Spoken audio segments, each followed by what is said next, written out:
बिहार में सिर्फ एक कबड्डी नहीं बल्कि आज के समय में सेपैक टैक्रॉस से लेकर रग्बी और हॉकी जैसे खेलों का भी अंतर्राष्ट्रीय मेजबानी कॉम्पिटिशन्स का कर चुकी है।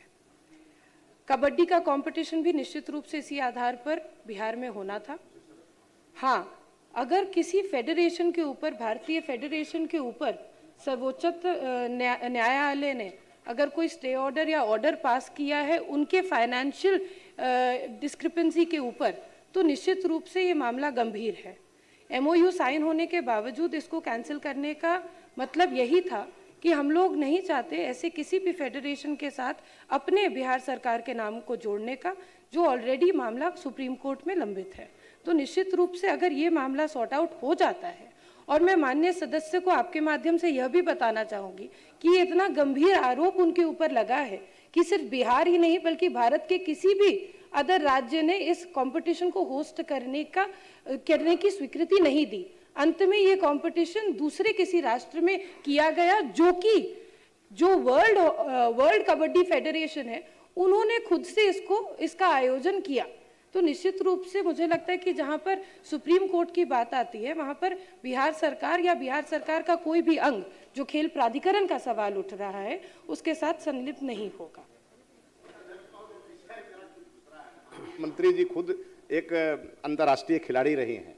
मेरा विषय सिर्फ इतना ही है, फेडरेशन पर आरोप है, सुप्रीम कोर्ट में मामला चल रहा है, सुप्रीम कोर्ट ने संज्ञान ले लिया, उसके बाद कैसे कैबिनेट से अधिकारियों ने पास करा दिया। सुप्रीम कोर्ट पर जब बात सुप्रीम कोर्ट की आई है, नहीं एक अध्यक्ष महोदय, सुप्रीम कोर्ट की यदि बात है तो सुप्रीम कोर्ट ने पहले नहीं लिखा था। सुन लीजिए मेंबर का, तब जवाब दीजिए। नहीं, माननीय मंत्री जी चीजों को घुमा रही हैं।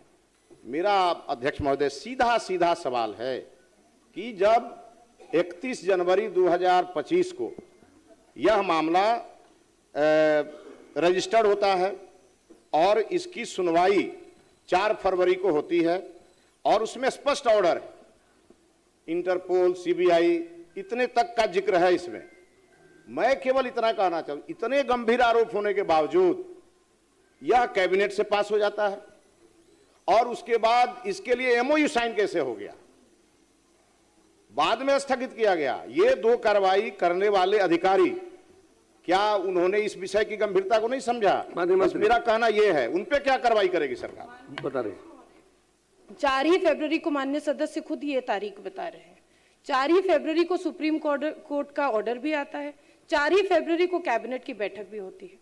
तो निश्चित रूप से एक ही दिन पर तुरंत हम लोगों के पास यह आदेश हो जाए और कैबिनेट में उसको हटा दिया जाए, ये तो संभव नहीं है। जब मामला संज्ञान में आया तो निश्चित रूप से जो एग्जिस्टिंग एमओयू था उसको कैंसिल किया गया और बिहार सरकार ने किसी भी ऐसे संघ या व्यक्ति के साथ कोई एसोसिएशन रखना उचित नहीं समझा। राणा रणधीर।